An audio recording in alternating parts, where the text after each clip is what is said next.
नमस्कार साथियों, स्वागत है आपका अपने YouTube चैनल वाईके ऑनलाइन एजुकेशन में। दोस्तों, अपडेट सेक्शन के तहत हम यहाँ पे आपकी पढ़ाई के साथ साथ आपको अपडेट्स भी देते रहते हैं और उसी सेशन में आज हम बात करने वाले हैं कुछ महत्वपूर्ण अपडेट्स को लेकर के जो आपकी भर्तियों से संबंधित है। तो बने रहिए वीडियो में लास्ट तक। आज हम बात करेंगे कुछ महत्वपूर्ण अपडेट्स और उस साथ ही साथ कुछ लोग मुझसे पूछ रहे थे कि मैम जो LT ड्राइंग का कल परसों कोर्ट में हियरिंग थी उस पर क्या हुआ, तो मैं उसको भी आगे आपको बताने वाली हूँ। थोड़ा व्यस्तता के कारण मैं वीडियोस नहीं बना पाई, इसके लिए माफ़ी चाहूँगी। तो चलिए बढ़ते हैं आज के अपडेट में।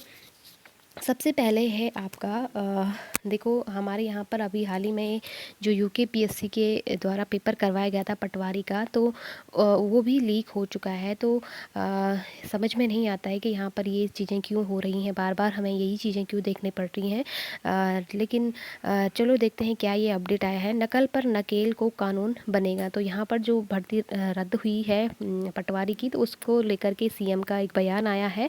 तो उन्होंने यहाँ पे बताया है कि भर्ती परीक्षाओं में नकल रोकने के लिए सरकार सख्त कानून बनाने जा रही है। नकल करने और कराने पर अब उम्र कैद की सज़ा का प्रावधान किया जा रहा है। वहीं इससे अर्जित संपत्ति सरकार के अधीन होगी। शुक्रवार को मुख्यमंत्री पुष्कर सिंह धामी की अध्यक्षता में हुई कैबिनेट की बैठक में यह फैसला लिया गया। कैबिनेट में उत्तराखंड सार्वजनिक भर्ती परीक्षा में अनुचित साधनों की रोकथाम व निवारण के उपाय विधेयक अगली कैबिनेट की बैठक में लाने का निर्णय लिया गया है। हालांकि मुझे तो ये लगता है कि जो ये फैसले हैं ये बहुत पहले हो जाने चाहिए थे, जो कि अब हो रहे हैं। लेकिन अब क्या हम कह सकते हैं, आपकी इस पर क्या राय है मुझे कमेंट करके ज़रूर लिखिएगा। जो पटवारी लेखपाल की भर्ती थी उसमें 7 लोग जो थे अब तक गिरफ्तार हो चुके हैं और 10 साल तक भर्ती परीक्षाओं में नहीं बैठ सकेंगे। मुझे तो ऐसा लगता है कि ऐसे लोगों को आजीवन प्रतिबंधित कर देना चाहिए ताकि वो कभी भर्ती परीक्षा में बैठ ही न सके, क्योंकि इन लोगों के कारण जो ये असामाजिक तत्व होते हैं, इनके कारण जो लोग मेहनत करते हैं उनके जीवन पर कितना दुष्प्रभाव पड़ता है, ये तो हम सब जानते हैं। तो ऐसे लोगों को तो आजीवन के लिए बैन कर देना चाहिए। मेरे हिसाब से तो कड़ी से कड़ी सज़ा इन लोगों को दी जानी चाहिए। आपकी क्या राय है कमेंट करके ज़रूर बताइएगा। चलिए इसके बाद अगली खबर की ओर बढ़ STF की हरी झंडी के बाद होगा 3 परीक्षाओं पर फैसला। तो देखते हैं क्या ये खबर है। वन आरक्षी परीक्षा 2022, पुलिस भर्ती और AE व JE परीक्षाओं की प्रक्रिया को लेकर STF की हरी झंडी मिलने के बाद आगे निर्णय लिया जाएगा।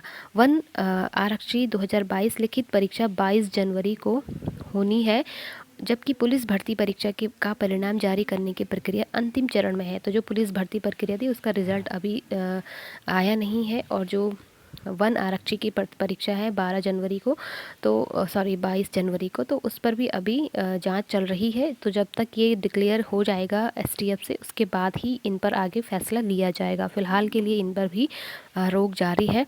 अभ्यर्थियों की परीक्षा के लिए को लेकर स्थिति अभी स्पष्ट नहीं। तो आयोग के सचिव ने बताया कि पटवारी लेखपाल भर्ती परीक्षा के प्रश्न पत्र लीक से जुड़े अभ्यर्थियों की परीक्षा को लेकर अभी स्थिति जो है स्पष्ट नहीं है। ऐसे अभ्यर्थियों की को परीक्षा से बाहर करने की एक लंबी प्रक्रिया है। STF की जांच में जब सभी पुष्ट तथ्य सामने आ जाएंगे तभी इन अभ्यर्थियों की परीक्षाओं को लेकर नियमानुसार कार्यवाही की जाएगी। तो ये है।